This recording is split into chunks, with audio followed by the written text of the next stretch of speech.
ಸ್ನೇಹಿತರೆ ನಮಸ್ಕಾರ. ಹೆಸರು ಬೈ ಮತ್ತೊಂದು ವಿಡಿಯೋಗೆ ಸ್ವಾಗತ ಸುಸ್ವಾಗತ ಅಂತ ಹೇಳ್ತಾ, ಸ್ನೇಹಿತರೆ ಇವತ್ತಿನ ವಿಡಿಯೋದಲ್ಲಿ ನಾವು ಕುಟುಂಬ ಐಡಿ ಬಗ್ಗೆ ಮಾಹಿತಿನ ತಿಳಿಸಲಿಕ್ಕೆ ಈ ಒಂದು ವಿಡಿಯೋನ ಮಾಡಿದ್ದೀನಿ ಅಂತ ಹೇಳ್ಬೋದು. ಹಾಗಿದ್ರೆ ಸ್ನೇಹಿತರೆ ಕುಟುಂಬ ಐಡಿ ಯಾವಾಗ ಯೂಸ್ ಆಗುತ್ತೆ ಅಂತ ಅದರೂ ಕೂಡ ಮಾಹಿತಿ ತಿಳಿಸ್ಕೊಡ್ತೀನಿ. ಸ್ನೇಹಿತರೆ ಈಗಾಗಲೇ ಸ್ಟೂಡೆಂಟ್ ಸ್ಕಾಲರ್ಶಿಪ್ ಸಲುವಾಗಿ ಅರ್ಜಿನ ಸಲ್ಲಿಸಕ್ಕೆ ಹೋದಾಗ ಕುಟುಂಬ ಕಡೆಯಿಂದ ಒಂದು ಮೆಸೇಜ್ ಕೂಡ ಬಂದಿದೆ. ನೋಡ್ಬೋದು, ಡಿಯರ್ ಸ್ಟೂಡೆಂಟ್ ಅದ ಹೆಸರು ಕೂಡ ಇರುತ್ತೆ. ಇವರು ನಾಟ್ ರಿಜಿಸ್ಟರ್ಡ್ ಇನ್ ಕುಟುಂಬ. ಕುಟುಂಬ ಅಂದರೆ ಏನು ಅಂದರೆ ಒಂದು ವೆಬ್ಸೈಟ್ ಇದೆ, ಗೌರ್ಮೆಂಟ್ ಆಫ್ ಕರ್ನಾಟಕ ಸರ್ಕಾರದಿಂದ ಇದನ್ನು ಲಾಂಚ್ ಮಾಡಿದ್ದಾರೆ. Registration in Kutumba portal is mandatory to avail CM Raitha Vidyanidhi scheme, agriculture labour Vidyanidhi scheme, Nekara Vidyanidhi scheme ಮತ್ತು ಮೀನುಗಾರರ ವಿದ್ಯಾನಿಧಿ ಸ್ಕೀಮ್ ಆಗಿರ್ಬೋದು ಮತ್ತು ಸಾರಿಗೆ ವಿದ್ಯಾನಿಧಿ ಸ್ಕೀಮ್. ಈ ವಿದ್ಯಾನಿಧಿ ಸ್ಕೀಮ್ಗಳಿಗೆ ನೀವು ಕುಟುಂಬ ಐಡಿಯಲ್ಲಿ ರಿಜಿಸ್ಟ್ರೇಷನ್ ಮಾಡ್ಕೊಳ್ಳೋದು ಕಡ್ಡಾಯವಾಗಿರುತ್ತೆ. ಒಂದು ವೇಳೆ ನೀವು ರಿಜಿಸ್ಟ್ರೇಷನ್ ಮಾಡ್ಕೊಂಡಿಲ್ಲ ಅಂದರೆ ನೀವೇನು ಮಾಡ್ಕೊಳ್ಬೇಕು, ಕುಟುಂಬ ವೆಬ್ಸೈಟ್ಗೆ ಬರಬೇಕಾಗುತ್ತೆ. ಅದು ಯಾವ ರೀತಿ ಇರುತ್ತೆ ಅಂತ ತಿಳಿಸೋಕ್ಕಿಂತ ಮುಂಚೆ ನೀವು ನಮ್ಮ SR Boy ಯೂಟ್ಯೂಬ್ ಚಾನಲ್ಗೆ ಹೊಸಬರಾಗಿದ್ದರೆ ಸಬ್ಸ್ಕ್ರೈಬ್ ಮಾಡ್ಕೊಳ್ಳಿ. ಪಕ್ಕದಲ್ಲಿರುವ ಬೆಲ್ ಐಕಾನ್ ಪ್ರೆಸ್ ಮಾಡೋದ್ರಿಂದ ನಾವು ಪ್ರತಿಯೊಂದು ಇಂಟ್ರೆಸ್ಟಿಂಗ್ ವಿಡಿಯೋ ಏನಾಗುತ್ತೆ ನಿಮ್ಮ ಯೂಟ್ಯೂಬ್ ನೋಟಿಫಿಕೇಷನಲ್ಲಿ ಬರುತ್ತೆ. ಈ ರೀತಿ ನೋಟಿಫಿಕೇಶನ್ ಆಗುತ್ತೆ, ಇದನ್ನು ಕ್ಲಿಕ್ ಮಾಡಿಬಿಟ್ಟು ನೋಡ್ಬೋದು. ಹಾಗಾದರೆ ಸ್ನೇಹಿತರೆ, ನಮ್ಮ ವೆಬ್ಸೈಟ್ ಕೂಡ ಇರುತ್ತೆ, srboy.com ಅಂತ ವೆಬ್ಸೈಟ್ ಕೂಡ ಇದೆ. ಈ ವೆಬ್ಸೈಟಲ್ಲಿ ಆರ್ಟಿಕಲ್ ಕೂಡ ಇರುತ್ತೆ. ಆರ್ಟಿಕಲನ್ನು ನೋಡ್ಬೋದು, ವಿಡಿಯೋ ಕೂಡ ನೋಡ್ಬೋದು. ನಿಮಗೆ ಪ್ರತಿಯೊಂದು ಮಾಹಿತಿ ಕೂಡ ನಮ್ಮ ವೆಬ್ಸೈಟಲ್ಲೇ ಸಿಗುತ್ತೆ. ನಮ್ಮ ವೆಬ್ಸೈಟ್ ಲಿಂಕ್ನ ವಿಡಿಯೋ ಡಿಸ್ಕ್ರಿಪ್ಷನಲ್ಲಿ ಕೂಡ ಕೊಟ್ಟಿರ್ತೀನಿ. ಅಲ್ಲಿ ಹೋಗ್ಬಿಟ್ಟು ಈ ವೆಬ್ಸೈಟ್ಗೆ ವಿಸಿಟ್ ಮಾಡಿ ಇದರ ಲಾಭವನ್ನು ಪಡೆದುಕೊಳ್ಬೋದು. ಹಾಗಿದ್ರೆ ವೆಬ್ಸೈಟ್ನ ಯಾವ ರೀತಿ ಓಪನ್ ಮಾಡ್ಕೊಬೋದು ಅಂತ ತಿಳಿಸ್ಕೊಡ್ತೀನಿ. ಯಾವುದು ಕುಟುಂಬ ಐಡಿ. ಕುಟುಂಬ ಐಡಿಯ ವೆಬ್ಸೈಟ್ ಕೂಡ ಕೊಡ್ತೀನಿ. ಈ ರೀತಿ ಓಪನ್ ಆಗುತ್ತೆ. ಕುಟುಂಬ ಐಡಿ ನೋಡ್ಬೋದು. ಕುಟುಂಬದ ಯೋಜನೆಯ ಬಗ್ಗೆ ವರದಿ ತಿಳಿಯಲು ಇಲ್ಲಿ ಕ್ಲಿಕ್ ಮಾಡಿ. ನಂತರ ಕಾರ್ಯಕ್ರಮ ಮತ್ತು ಸುದ್ದಿ ಅಂತ ಇರುತ್ತೆ. ನಂತರ ನಿಮ್ಮ ಕುಟುಂಬದ ಐಡಿ ಬಗ್ಗೆ ತಿಳಿದುಕೊಳ್ಳಲು ಇಲ್ಲಿ ಕ್ಲಿಕ್ ಮಾಡಿ. ನಂತರ ಇಲ್ಲಿ ಕುಟುಂಬ ದಾಖಲಾತಿ ಇರುತ್ತೆ, ಇಲ್ಲಿ ಕ್ಲಿಕ್ ಮಾಡಿ. ನಂತರ ಇಲ್ಲಿ ಅಪ್ಲಿಕೇಶನ್ ಸ್ಥಿತಿಯನ್ನು ಇಲ್ಲಿ ಚೆಕ್ ಮಾಡ್ಕೊಳ್ಬೋದು. ರಿಜಿಸ್ಟ್ರೇಷನ್ ಆದ ನಂತರ ಇಲ್ಲಿ ಚೆಕ್. ನಂತರ ಕುಟುಂಬದಲ್ಲಿ ನಿಮ್ಮ ವಿವರಗಳನ್ನು ವೀಕ್ಷಿಸಿ ಅಂತ ಇಲ್ಲಿ ನವೀಕರಣಿಸಿ ಅಂತ ಕೊಟ್ಟಿದ್ದಾರೆ. ನಾವೇನು ಮಾಡ್ಕೊಳ್ಳೋಣ, ರಿಜಿಸ್ಟ್ರೇಷನ್ ಮಾಡ್ಕೊಳ್ಳೋಣ. ಇಲ್ಲಿ 1, 2, 3, 4ನೇ ಆಪ್ಷನ್ ಇರುತ್ತೆ. ಜಸ್ಟ್ ಅದನ್ನು ಕ್ಲಿಕ್ ಮಾಡ್ಕೊಂಡಾಗ ಇಲ್ಲಿ ವಿವರ ಕೇಳುತ್ತೆ. ಓಕೆ, ಪ್ರತಿಯೊಂದು ವಿವರಗಳು ಕೇಳುತ್ತೆ, ಅದನ್ನು ಸರಿಯಾಗಿ ಓದ್ಕೊಳ್ಳಿ. ಯಾವ ರೀತಿ ಕುಟುಂಬ ಐಡಿಯಲ್ಲಿ ನಿಮ್ಮ ರಿಜಿಸ್ಟ್ರೇಷನ್ ಮಾಡ್ಕೊಳ್ಬೇಕಂತ ಈ ವಿಡಿಯೋದಲ್ಲಿ ಸಂಪೂರ್ಣವಾದ ಮಾಹಿತಿನ ತಿಳಿಸ್ಕೊಡ್ತೀನಿ. ಸ್ನೇಹಿತರೆ, ಸರ್ವರ್ ಇಶ್ಯೂ ಇರುತ್ತೆ, ವೇಟ್ ಮಾಡಿ. ಓಪನ್ ಆಗುತ್ತೆ. ಓಕೆ ಸ್ನೇಹಿತರೆ, ಇದು ಓಪನ್ ಆಗುತ್ತೆ. ಓಪನ್ ಆದ ನಂತರ ಇಲ್ಲಿ ಕೆಲವೊಂದು ಇನ್ಸ್ಟ್ರಕ್ಷನ್ನ ಕೊಟ್ಟಿದ್ದಾರೆ. ಸರಿಯಾಗಿ ಮಾಹಿತಿನ ತಿಳ್ಕೊಂಡು ನಂತರ ಮುಂದುವರಿ ಅಂತ ಇದ್ರ ಮೇಲೆ ಕ್ಲಿಕ್ ಮಾಡ್ಕೊಳ್ಳಿ. ಕೇಳ್ತಾ ಇದ್ದೀನಿ ನೋಡಿ, ಇಲ್ಲಿ ರಿಜಿಸ್ಟ್ರೇಷನ್ ಮಾಡ್ಕೊಳ್ಳೋಕ್ಕೆ ಕುಟುಂಬ ಎಲ್ಲ ಸದಸ್ಯರ ಆಧಾರ್ ಸಂಖ್ಯೆ ಕೂಡ ಬೇಕಾಗುತ್ತೆ. ನಂತರ ಜೋಡಣೆ ಆಗಿರೋ ಮೊಬೈಲ್ ನಂಬರ್ ಕೂಡ ಬರುತ್ತೆ, OTP ಬರುತ್ತೆ. ನಂತರ ಇಮೇಲ್ ID ಈ ರೀತಿ ಕೇಳುತ್ತೆ. ಓಕೆ, ಇಲ್ಲಿ ಏನು ಕೇಳ್ತಾ ಇದೆ ಅಂದರೆ ಆಧಾರ್ ನಂಬರ್ ಕೇಳ್ತಾ ಇದೆ. ಆಧಾರ್ ಕಾರ್ಡ್ ನಂಬರ್ನ ಇಲ್ಲಿ ಹಾಕ್ಕೊಳ್ಬೇಕಾಗುತ್ತೆ. ಆಧಾರ್ ನಂಬರ್ ಹಾಕಿದ ನಂತರ ಇಲ್ಲಿ ಅಗ್ರಿ ಅಂತ ಇರುತ್ತೆ. ಅದು ಚೆಕ್ ಬಾಕ್ಸ್ ಮೇಲೆ ಕ್ಲಿಕ್ ಮಾಡಿಬಿಟ್ಟು OTPಯಿಂದ ಮಾತ್ರ ಏನಾಗುತ್ತೆ, ವೆರಿಫಿಕೇಷನ್ ಆಗುತ್ತೆ. ಇಲ್ಲಿ ಫೇಸ್ ಕ್ಯಾಪ್ಚರ್ ಮತ್ತು ಫಿಂಗರ್ ಪ್ರಿಂಟ್ ವರ್ಕ್ ಆಗೋಲ್ಲ. OTP ಪಡೆಯ ಮೇಲೆ ಕ್ಲಿಕ್ ಮಾಡಿದಾಗ OTP ಸೆಂಡ್ ಆಗುತ್ತೆ. ನಂತರ ನೋಡ್ಬೋದು, ಇಲ್ಲಿ ಟೈಮರ್ ಕೂಡ ಸ್ಟಾರ್ಟ್ ಆಗಿದೆ ನೋಡಿ. ಇಲ್ಲಿ OTP ಹಾಕಿ ಸಬ್ಮಿಟ್ ಮೇಲೆ ಕ್ಲಿಕ್ ಮಾಡ್ಕೊಳ್ಳಿ. ನಂತರ ಸ್ನೇಹಿತರೆ OTP ಬರುತ್ತೆ. OTPನ ಹಾಕ್ಕೊಂಡು ನಂತರ ಸಲ್ಲಿಸಿ ಮೇಲೆ ಕ್ಲಿಕ್ ಮಾಡಿದಾಗ ಸ್ನೇಹಿತರೆ ಪ್ರತಿಯೊಂದು ಮಾಹಿತಿ ಕೂಡ ನಾವು ಯೂಟ್ಯೂಬ್ ಚಾನಲಲ್ಲಿ ಕನ್ನಡದಲ್ಲಿ ವಿವರವಾಗಿ ತಿಳಿಸ್ಕೊಡ್ತೀವಿ. ಯಾವುದೇ ರೀತಿ ತಪ್ಪು ಮಾಹಿತಿಗಳನ್ನು ನಾವು ಕೊಡಲ್ಲ. ಅದರ ಬಗ್ಗೆ ಸರಿಯಾದ ಮಾಹಿತಿನ ತಿಳ್ಕೊಂಡು ನಿಮ್ಮ ಮುಂದೆ ಇಡ್ತೀವಿ ಅಂತ ಹೇಳ್ತಾ ಈ ಒಂದು ವಿಡಿಯೋನ ಮಾಡಿದ್ದೀನಿ. ಕುಟುಂಬ ಐಡಿ ಯಾರು ರಿಜಿಸ್ಟ್ರೇಷನ್ ಮಾಡ್ಕೊಂಡಿಲ್ಲ, ಸ್ಕಾಲರ್ಶಿಪ್ ಸಲುವಾಗಿ ಬೇಕೇ ಬೇಕಾಗುತ್ತೆ. ಅದಕ್ಕಾಗಿ ಯಾವ ರೀತಿ ಮಾಡ್ಕೊಳ್ಬೋದು ನೀವೇ ನಿಮ್ಮ ಮನೆಯಲ್ಲಿ ಕುಳಿತುಕೊಂಡು ಅಂತ ಇದರಲ್ಲಿ ವಿವರವಾಗಿ ತಿಳಿಸ್ಕೊಡ್ತೀನಿ. ಓಕೆ, ನೋಡಿ, ನನ್ನ ಕುಟುಂಬ ಅಪ್ಲಿಕೇಶನ್ ಅಂತ ಈಗೇನಾಗ್ತಿದೆ. ಓಕೆ, ಡೇಟಾ ಬೇಸಲ್ಲಿ ಈಗಾಗಲೇ ಅವ್ರದ್ದು ಆಗಿಲ್ಲ. ಇಲ್ಲೇನಾಗ್ತಾಯಿದೆ, ಅವ್ರ ವಿವರ ಬಂತು. ಓಕೆ, ಕನ್ನಡದಲ್ಲಿ ಸದಸ್ಯನ ಹೆಸರು ಕೂಡ ಬಂತು, ಅವ್ರ ಹೆಸರು ಬಂತು. ನಂತರ ಪ್ರತಿಯೊಂದು ಮಾಹಿತಿ ಕೂಡ ಬರ್ತಾಯಿದೆ. ಇಲ್ಲಿ ಬಂದಿರುವಂಥ ಮಾಹಿತಿ ಕರೆಕ್ಟ್ ಆಗಿದ್ದರೆ, ಸದಸ್ಯರ ಮಾಹಿತಿ ವಿವರ ಕರೆಕ್ಟ್ ಆಗಿದೆ, ವಿವರಗಳನ್ನು ಸರಿಯಾಗಿದೆ ಎಂದು ದೃಢೀಕರಿಸುತ್ತೇನೆ ಅಂತ ಇದೆ ಮತ್ತು ರದ್ದುಪಡಿಸುತ್ತೇನೆ ಅಂತ ಇದೆ. ಒಂದು ವೇಳೆ ನಿಮ್ಮ ಮಾಹಿತಿ ಎಲ್ಲವೂ ಕೂಡ ಕರೆಕ್ಟ್ ಆಗಿದ್ದರೆ ವಿವರವು ಸರಿಯಾಗಿದೆ ಎಂದು ದೃಢೀಕರಿಸುತ್ತೇನೆ ಅಂತ ಇರುತ್ತೆ. ಅದರ ಮೇಲೆ ಕ್ಲಿಕ್ ಮಾಡು.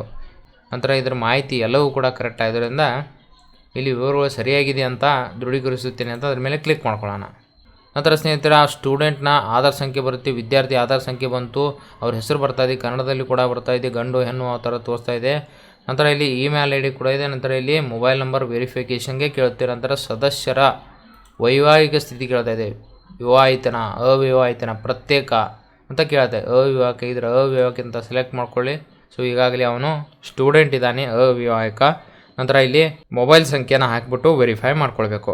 ಸ್ನೇಹಿತರೆ ಇಲ್ಲಿ ಮೊಬೈಲ್ ಸಂಖ್ಯೆನ ಹಾಕೊಳ್ಬೇಕಾಗುತ್ತೆ. ಮೊಬೈಲ್ ಸಂಖ್ಯೆಗೆ OTP ಪಡೀರಿ ಅಂತ ಕ್ಲಿಕ್ ಮಾಡಿದಾಗ ನಮೂದಿಸಿದ ಮೊಬೈಲ್ ಸಂಖ್ಯೆ OTP ಕಳಿಸಲಾಗಿದೆ ಅಂತ ತೋರಿಸುತ್ತೆ. OTPನ ಹಾಕ್ಬಿಟ್ಟು ಇಲ್ಲಿ ದೃಢೀಕರಿಸಿ ಅಂತ ಇರುತ್ತೆ, ಇದ್ರ ಮೇಲೆ ಕ್ಲಿಕ್ ಮಾಡಬೇಕಾಗುತ್ತೆ. ಓಕೆ, ನಿಮ್ಮ ಮೊಬೈಲ್ ನಂಬರ್ ಕೂಡ ವೆರಿಫಿಕೇಶನ್ ಮಾಡ್ಕೊಳ್ಬೇಕಾಗುತ್ತೆ ನೀವು. ಸ್ನೇಹಿತರೆ ಬಂದಿರುವಂಥ OTPನ ಇಲ್ಲಿ ಹಾಕೊಳ್ಬೇಕಾಗುತ್ತೆ. ಸೊ OTPನ ಹಾಕ್ತಾ ಇದ್ದೀನಿ. ಸೊ ಕರೆಕ್ಟ್ ಆಗಿರೋ OTPನ ಹಾಕ್ಕೊಳ್ಳಿ.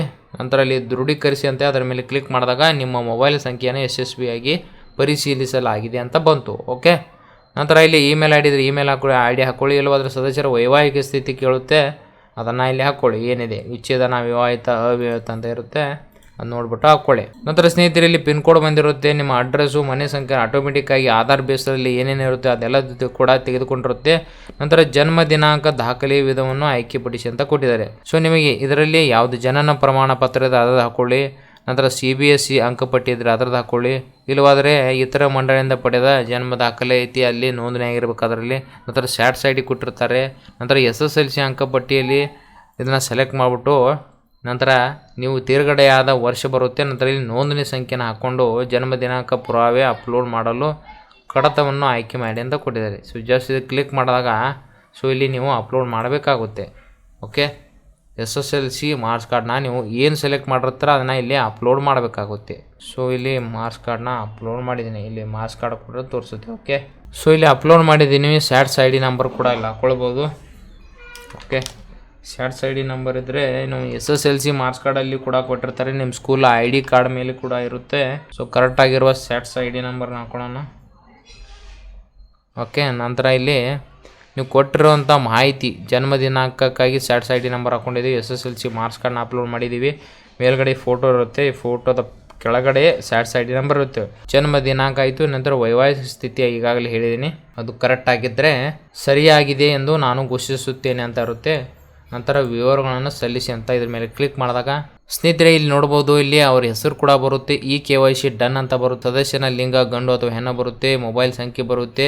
ಸದಸ್ಯರ ವೈವಾಹಿಕ ಸ್ಥಿತಿ ಅವಿವಾಹಿತ ಏನಂತ ಬರುತ್ತೆ. ನಂತರ ಇಲ್ಲಿ ಆಧಾರ್ ಸಂಖ್ಯೆ ಬರುತ್ತೆ. ನಂತರ ತಿದ್ದುಪಡಿ ಏನಾದರೂ ಮಾಡಲು ಬಯಸಿ ಇಲ್ಲಿ ಕ್ಲಿಕ್ ಮಾಡ್ಬೋದು. ನಂತರ ಇಲ್ಲಿ ಎಲ್ಲ ಸದಸ್ಯರು ಸೇರಿಸಿ ನಂತರ ದಯವಿಟ್ಟು ಮುಂದುವರಿಸಿ ಅಂತ ತೋರಿಸ್ತಾ ಇದೆ. ಸೊ ಮನೆಯಲ್ಲಿರುವ ಎಲ್ಲ ಸದಸ್ಯರ ಸಂಖ್ಯೆ ಕೂಡ ಹಾಕ್ಕೊಂಡು ನೀವು ಮುಂದುವರಿಬೋದು. ಸ್ನೇಹಿತರೆ ಒಂದು ವೇಳೆ ನೀವು ನಮೂದಿಸಲು ಸಿಂಗಲ್ ಆಗಿ ಕಂಟಿನ್ಯೂ ಮಾಡಿದ್ರೆ ಅನಾಥ ಆಗಿದ್ರೆ, ನಿರ್ಗತಿಕರ ಆಗಿದ್ರೆ ಅಥವಾ ದೇವದಾಸಿ ಅಂತ ಈ ಥರ ರದ್ದುಗೊಳಿಸಿ. ಸೊ ನಂತರ ಏನು ಮಾಡಿ ಸದಸ್ಯರನ್ನು ಸೇರಿಸಿದ ಮೇಲೆ ಕ್ಲಿಕ್ ಮಾಡಿಬಿಟ್ಟು ಸದಸ್ಯರ ಸೇರಿಸಲು ನಿಮ್ಮ ಸದಸ್ಯರ ಆಧಾರ್ ಸಂಖ್ಯೆನ ನಮೂದು ಮಾಡಿ ಅದಕ್ಕೆ OTP ಬರುತ್ತೆ. OTPನ ಹಾಕ್ಕೊಂಡು ನಂತರ ಎಲ್ಲ ಸದಸ್ಯರ ಹೆಸರನ್ನು ಸೇರ್ಪಡೆ ಮಾಡಿ ನಂತರ ನೀವು ಮುಂದುವರಿಯೋದು ಅಂತ ಇಲ್ಲಿ ಕೊಟ್ಟಿದ್ದಾರೆ. ಸೊ ಹೌದು ಅಂತ ಕ್ಲಿಕ್ ಮಾಡ್ಕೊಳ್ಳೋಣ. ಸೊ ಈಗ ಒಂದೊಂದಾಗಿ ಫ್ಯಾಮಿಲಿ ಮೆಂಬರಲ್ಲಿರುವ ಆಧಾರ್ ಸಂಖ್ಯೆನ ನೀವು ನೋಂದಣಿ ಮಾಡ್ಕೊಳ್ಬೇಕಾಗುತ್ತೆ. ನೋಂದಣಿ ಮಾಡಿದ ನಂತರ ಮುಂದುವರಿಬೇಕಾಗುತ್ತೆ. ಒಂದು ವೇಳೆ ಸಿಂಗಲ್ ಆಗಿ ಮಾಡಿದ್ರೆ ನಿರ್ಗತಿಕ, ಅನಾಥ ಅಂತ ಕೇಳುತ್ತೆ. ಸೊ ನಿಮ್ಮ ಫ್ಯಾಮಿಲಿಯಲ್ಲಿ ಬರುವಂಥ ಎಲ್ಲ ಸದಸ್ಯರ ಆಧಾರ್ ಕಾರ್ಡ್ ಸಂಖ್ಯೆಗಳನ್ನು ಹಾಕಿಬಿಟ್ಟು ನೀವು ವೆರಿಫಿಕೇಷನ್ ಮಾಡಬೇಕಾಗುತ್ತೆ. OTPಯಿಂದ ಎನ್ರೋಲ್ಮೆಂಟ್ ಯುವರ್ ಫ್ಯಾಮಿಲಿ ಕುಟುಂಬ ಅಂತ ಇರುತ್ತೆ, ಇದ್ರ ಮೇಲೆ ಕ್ಲಿಕ್ ಮಾಡಿಬಿಟ್ಟು ಸೊ ಎಲ್ಲರ ಮಾಹಿತಿ ಕೂಡ ಇದರಲ್ಲಿ ಎಂಟ್ರಿ ಮಾಡಬೇಕಾಗುತ್ತೆ. ಸೊ ಇದರಲ್ಲಿ ಎಂಟ್ರಿ ಮಾಡಿದ ನಂತರ ಏನಾಗುತ್ತೆ, ಒಂದು ಕುಟುಂಬ ID ಅಂತ ನಿಮ್ಮದು ರೆಡಿ ಆಗುತ್ತೆ. ಓಕೆ, ಸ್ಟೇಟಸ್ ಕೂಡ ಇಲ್ಲಿ ಚೆಕ್ ಮಾಡ್ಬೋದು. ಕುಟುಂಬ ಸಂಖ್ಯೆ ಮತ್ತು ಇಲ್ಲಿ ಕ್ಯಾಪ್ಚಾ ಕೋಡ್ನ ಹಾಕಿ ಸ್ಥಿತಿಗತಿನ ಚೆಕ್ ಮಾಡ್ಬೋದು. ಓಕೆ ಸ್ನೇಹಿತರೆ, ಇವತ್ತಿನ ವಿಡಿಯೋದಲ್ಲಿ ಕುಟುಂಬ ಐಡಿಯಲ್ಲಿ ಯಾವ ರೀತಿ ನಿಮ್ಮ ಹೆಸರುಗಳನ್ನು ನೋಂದಣಿ ಮಾಡ್ಕೊಳ್ಬೋದು ಮತ್ತು ನೋಂದಣಿ ಮಾಡಿದರೆ ಮುಂದೆ ನಿಮಗೆ ಸ್ಕಾಲರ್ಶಿಪ್ ಸಲುವಾಗಿ ಇದು ಉಪಯೋಗವಾಗುತ್ತೆ ಅಂತ ಹೇಳ್ಬೋದು. ಸ್ನೇಹಿತರೆ, ಈ ವಿಡಿಯೋ ನಿಮಗೆ ಇಷ್ಟವಾಗಿದ್ದರೆ ಲೈಕ್ ಮಾಡಿ, ಸಬ್ಸ್ಕ್ರೈಬ್ ಮಾಡಿ, ತಪ್ಪದೆ ತಮ್ಮ ಬಂಧು ಮಿತ್ರರಿಗೆ ಶೇರ್ ಮಾಡಿ ಅಂತ ಹೇಳ್ತಾ ಮುಂದಿನ ವಿಡಿಯೋದಲ್ಲಿ ಭೇಟಿ ಆಗ್ತೀನಿ ಮತ್ತೊಂದು ಇಂಟ್ರೆಸ್ಟಿಂಗ್ ವಿಡಿಯೋ ಜೊತೆಗೆ. ಅಲ್ಲಿವರೆಗೆ ಜೈ ಹಿಂದ್, ಜೈ ಕರ್ನಾಟಕ.